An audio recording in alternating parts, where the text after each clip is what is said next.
named this video Healing Grief from Losing a Pet, but I feel this was more of a process of letting go and taking a special relationship to a holy relationship.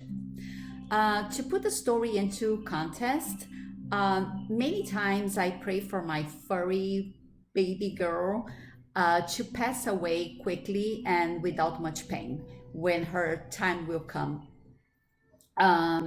So let me start the story.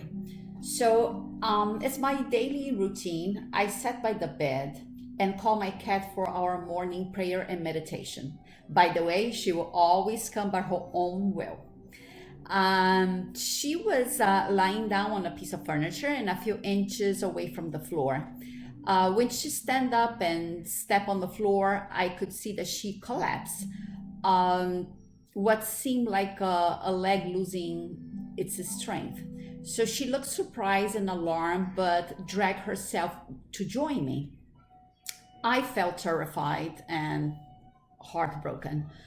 So sad details aside, a few hours later, I drove to the vet, praying for the best outcomes for her.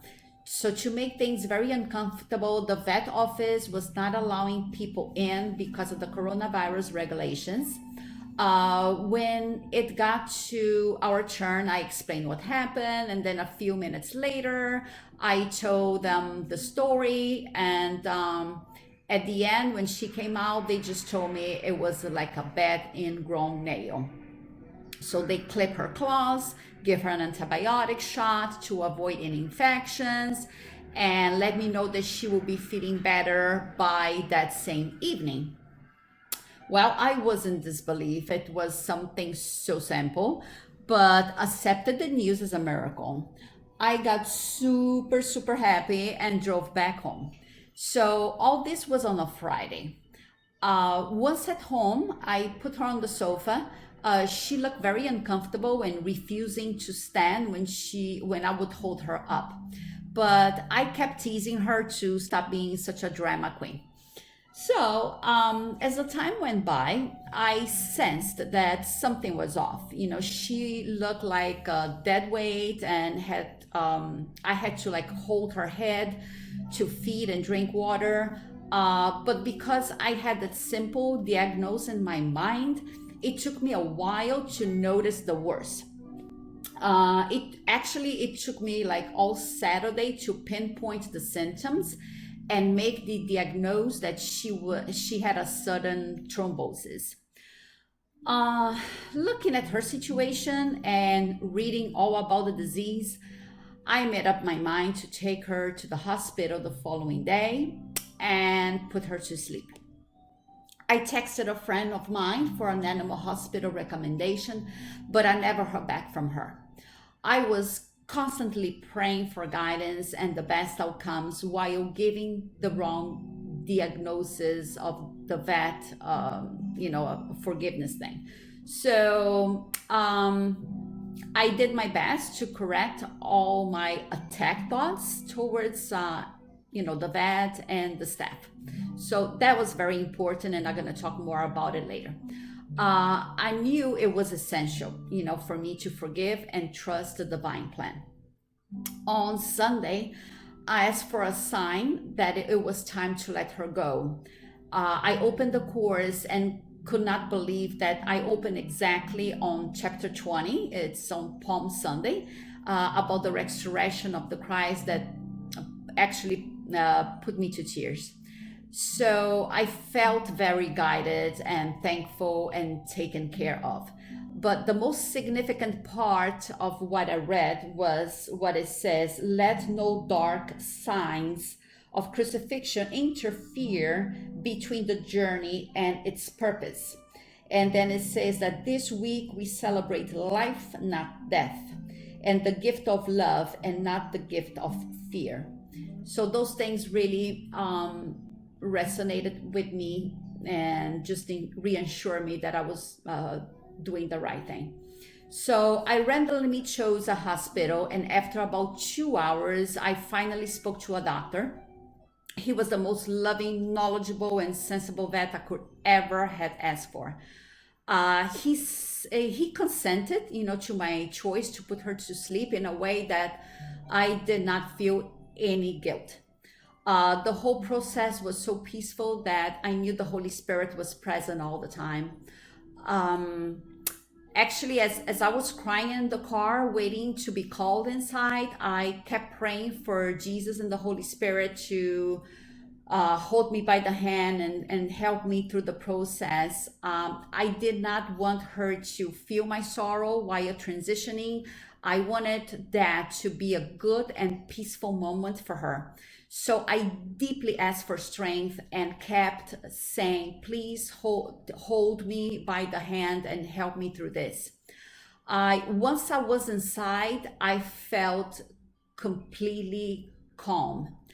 When they brought her to me, I was happy to see her and kept talking as usual.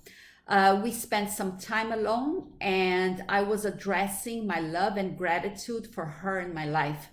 When the procedure started, I was in a nice conversation with the doctor, telling him how wonderful she was, and exactly as I wished. She was gone in a peaceful and loving environment. No drama, no tears, and so on. Of course, once I got home, I was a mess and let my tears and emotions, but I use it all for healing.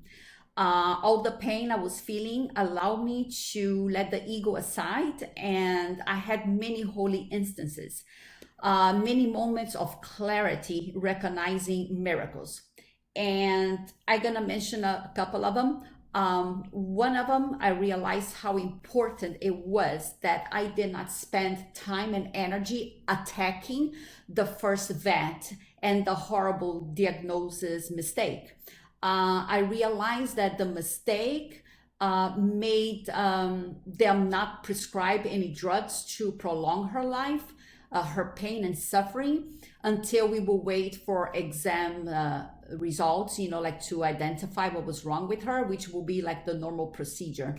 So I understood that the misdiagnosis had her decline fast, which was what I had always wished for. So that was number one. Number two is that I noticed how important it was that I did not get upset with my friend for not returning my text regarding which hospital to take her. This actually made me pray and listen to guidance for the best outcomes. I ended up in a reasonably priced facility and the best doctor I could have asked for. So I understand there's much more to this, more lessons, more release, more healing, more miracles than I am aware of. But as I keep asking, I keep perceiving them. I had many ups and downs, breaking up in tears. However, these pain and tearful moments, I feel, are the ones we completely let the ego aside, letting the spirit communicate more clearly. I had two occasions I would like to mention that I really felt like the holy instant. The first one, I was crying and repeatedly asked the Holy Spirit and Jesus, I said, can you please help me through this pain? What do I need to know about it to release it? So what it came to my mind was that the pain that I was feeling was ultimately about the belief in separation from God. Then I was like, okay, I get this, but it's a little out there now, anything in between to take me fully to this understanding. And then this beautiful clarification came to my mind was, you can use this pain for transfer of training, and which means that it's to extend to myself and others the qualities I had practiced in our relationship.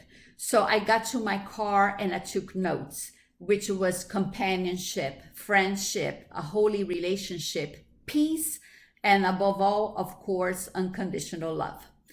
On my second meltdown, I asked why now. The first answer was kind of an eternal joke. But I asked again. I said, why now? With so much going on, this was quarantine time during coronavirus. And what came peacefully into my mind was that this was a special time of global consciousness shift, and that we both had to evolve a lot together. But as a cat, her progress could not go beyond this. So she is on a consciousness expansion herself. So I asked for a sign, and a few minutes later, I saw a tiny feather with the colors of her fur, which is white and gray. So this was extremely lovely. I don't know how to wrap this up, but to remind you and to myself, like to forgive everything and everybody, no matter what. It is all about fulfilling our function to forgive the universe we create by projection for healing. Healing the mind is healing the heart, which is waking up to what we truly are. As for now, I get sad when I look around or think about her, but the sorrow and the pain are not taking over me. I remember what the chapter 20 message said. Celebrate life, not death. So I think this is all for now. Thank you for listening to my furry angel story. And if you have any questions or comments, please leave a message below. Subscribe to stay in touch, or follow me on Instagram at Bootcamp.in.Miracles. Thank you so much, and I see you next time. Bye.